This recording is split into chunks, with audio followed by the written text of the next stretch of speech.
Magandang umaga po sa ating lahat and welcome po sa ating daily morning devotional. And para sa program po natin sa umagang ito, ay magkakaroon po muna tayo ng opening song to be followed by opening prayer ni Brother Jefferson. Or kung sino po ang naandyan na pwede pong magbigay ng opening prayer. And after po nun ay ang mensahe po ni Brother Aldrin Menjola. So yun po ang pagkasunod ng ating devotional sa umagang ito. Tayo po ay dumako na sa opening song.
Tayo po ay manalangin.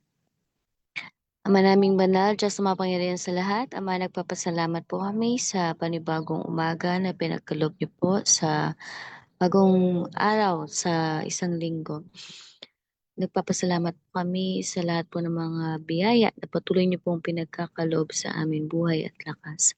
Ama, sa mga oras po na ito, dinadalangin po namin na naway samahan po kami at gabayan sa aming pong pakikinig, sa aming pong pag-aaral ng aming pong devotional sa umagang ito. Lalo't higit po ang magbabahagi po at bigyan po siya ng karunungan upang maunawaan po namin ang inyo pong mensahe sa amin sa araw na ito.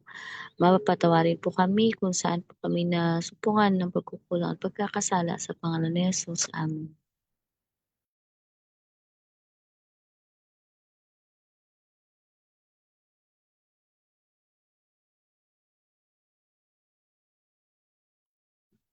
Magandang umaga po muli sa ating lahat para po sa umagang nito.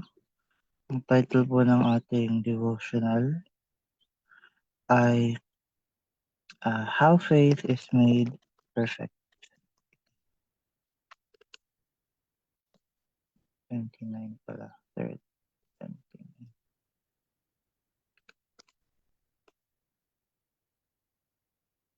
The Great Element of Saving Power po pala. Ang title ng ating devotional ngayon.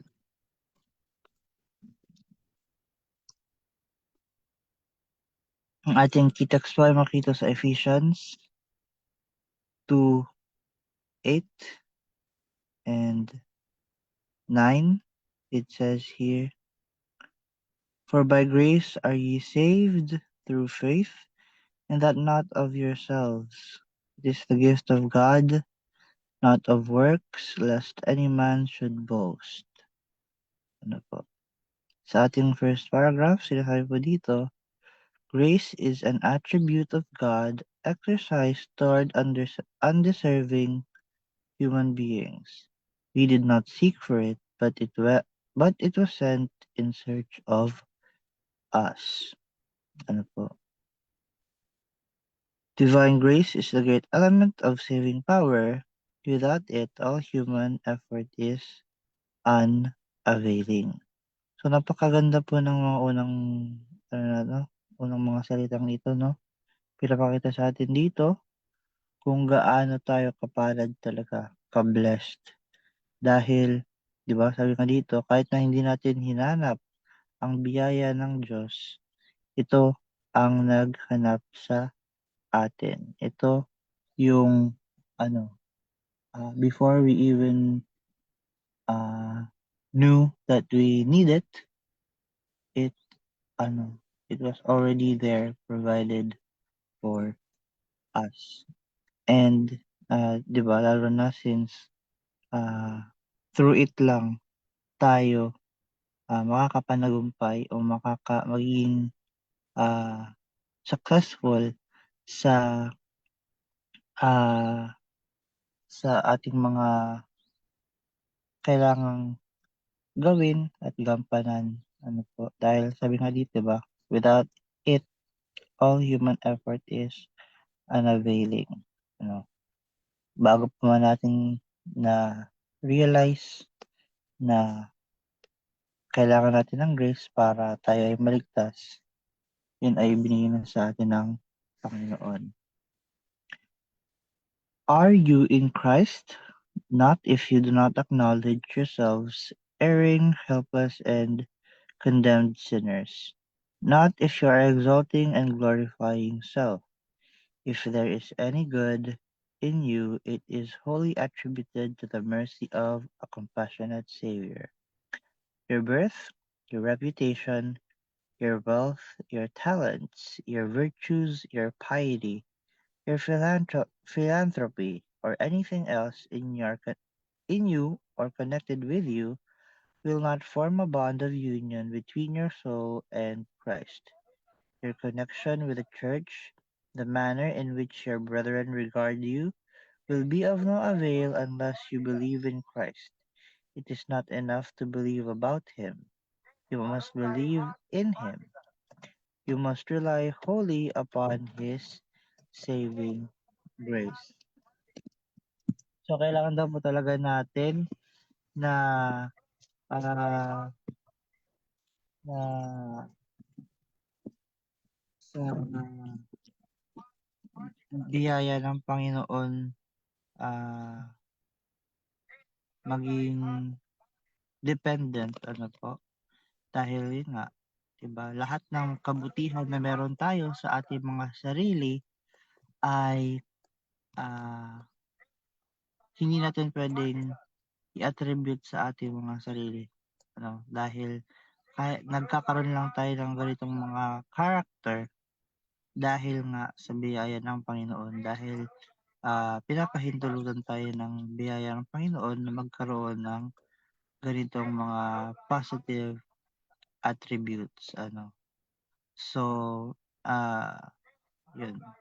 Lahat ng bagay na ating gagawin at ng kabutihan na kailangan natin ipakita or i-reflect ay nagmumula pa rin sa Panginoon. And yung kakayanan para magawa natin yung mga yun ay mula rin sa Kanya. So, at yun nga, readily yun na available para sa ating lahat. Kaya talagang mapalad tayo dahil yun nga, everything is already provided for us. What would that you could conceive of the rich supplies of grace and power awaiting your demand?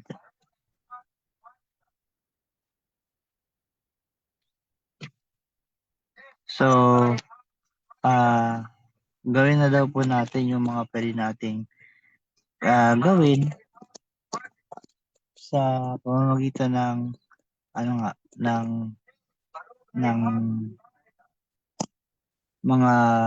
ng providence na binigay sa atin ng Panginoon. In the matchless gift of His Son, God has encircled the whole world with an atmosphere of grace as real as the air which circulates around the globe.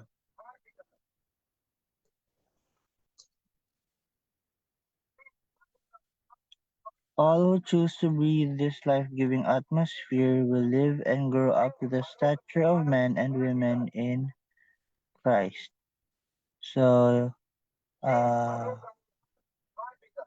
so, yun nga. At yung biyaya nga na ito ng Panginoon ay, pinabalot ang buong mundo, sa bawat sulok ng mundo.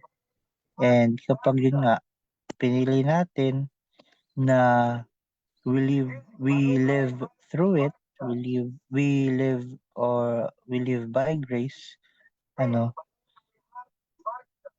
makakayanan natin na lumago o maging katulad nga po ni Kristo. Christ died for us. He does not treat us according to our desert. Although our sins have merited condemnation, He does not condemn us.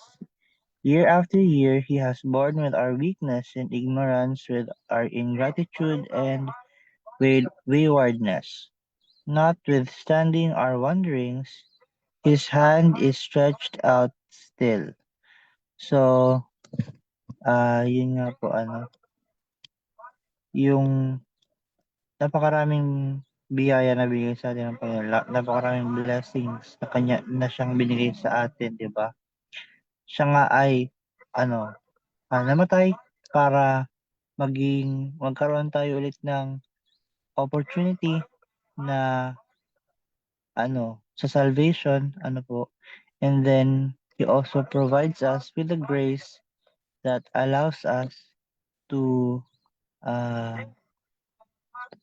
meet the requirements para yun nga, para sa ating salvation din.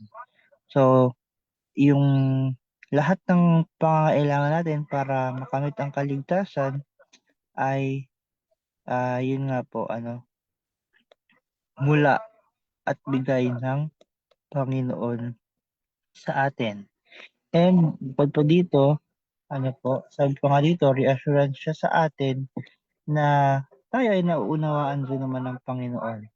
Kapag tayo ay nagkakasala, nagkakamali, nahuhulog sa temptation, hindi naman niya tayo kinokondena, dahil naiintindihan niya tayo, di ba? Dahil bumaba nga siya dito sa lupa, nabuhay siya, at na-experience niya yung mga na-experience natin. So, naiintindihan niya yung mga pinagdadaanan natin. Na yung mga tendencies natin, mga kahinaan natin, So, He is very understanding of us. And sa kabila ng lahat ng ito, sa mga kahinaan natin, sa mga incapabilities natin, nakaunat pa rin ng kanyang kamay para sa atin. Through the grace of Christ, we may accomplish everything that God requires. So yun nga, kaya tayo ay, truly blessed. And dahil yun nga, dahil sa kanyang biyaya, gaya ng nasabi natin kaninang paulit-ulit na rin, dahil sa kanyang biyaya, kaya nating magampanan ang lahat ng bagay na kailangan nating gawin para yun nga, makamit natin ang ating kaligtasan. So, nawa ang bawat isa po sa atin ay mapuno ng feelings of gratitude and appreciation para sa Panginoon natin, dahil nga sa mga biyaya na kanyang ibinibigay sa atin sa pang-araw-araw, na hindi lang siya namatay para sa ating mga kasalanan, kundi binigyan niya rin tayo ng biyaya upang ma-meet natin yung criteria ng langit para makapag-develop tayo ng Christ-like character na kailangan natin para yun nga, fully na makamit yung kaligtasan. So, yun po ang ating devotional ngayon.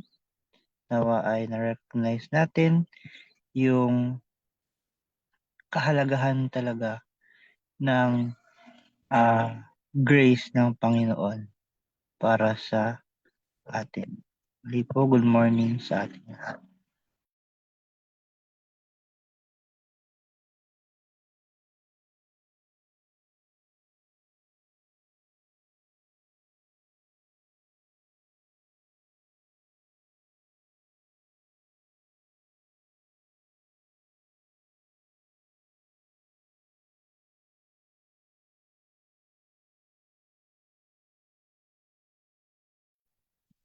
Yan, maraming salamat po, Brother Aldris, sa pagbahagi ng mensahe natin sa umagang ito.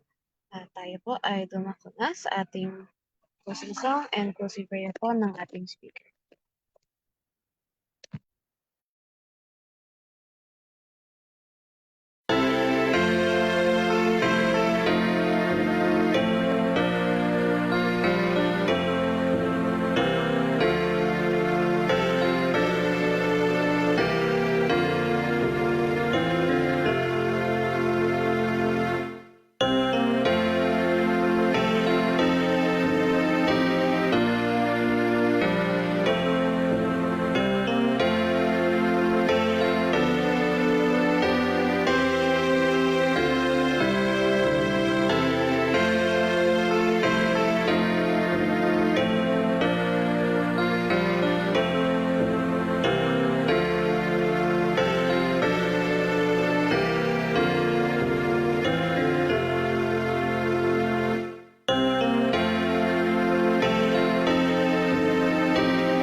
Let's pray. Our Heavenly Father, we'd like to thank you for the wonderful message that we have received this morning, for the wonderful reminder for each and every one of us of uh, just how amazing the grace that you provide us with each day.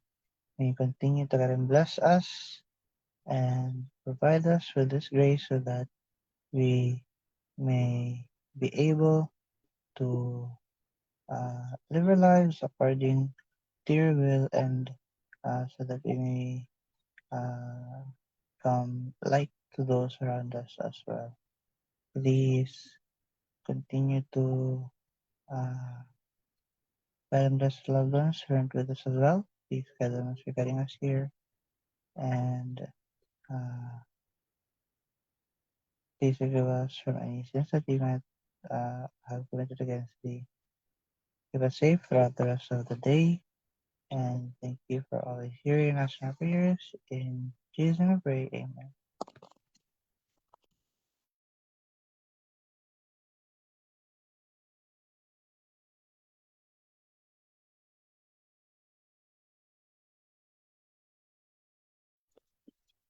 Thank you po once again, Brother Aldri, sa pagbahagi ng ating mensahe sa umagang ito.